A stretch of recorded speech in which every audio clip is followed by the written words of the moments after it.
Presidentja Gordana Siljanovska-Davkova fjalimin e fundvitit në Kuvende filloi me tragjedi në Koçan, ngjarjen me pasoja të tmerrshme për të cilën tha se e sulli vendin në një gjendje zije dhe traume kolektive. Kërkesat e prindërve për drejtësi janë legjitime dhe jashtëzakonisht rëndësishme dhe gjyqësori është ai që duhet të sjellë drejtësinë, theksoi ajo. Ја разбирам болката на семејствата на настраданите.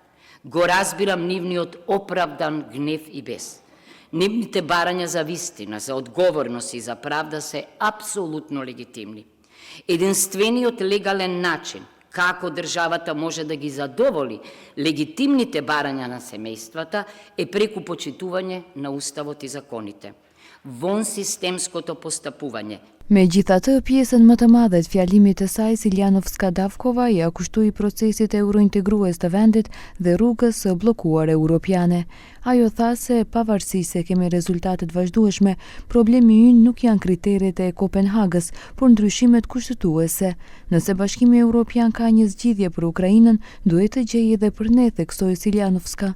На вагата на Европската унија чинам дека нашите уставни измени како да имаат поголема тежина од суштинските реформи.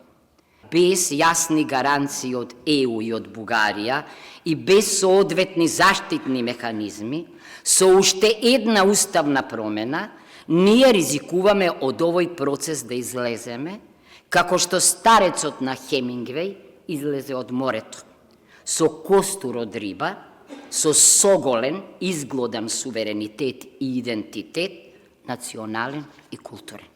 Siljanovska I përmendi edhe informacionet lidhur me pranimin e mundshëm të migrantëve, por nuk tha se diçka e tillë nuk ekziston. Përkundrazi, theksoi se nëse ata janë problem për Britaninë, për ne do të ishin probleme edhe më I madh, edhe për këtë arsye duhet pasur kujdes.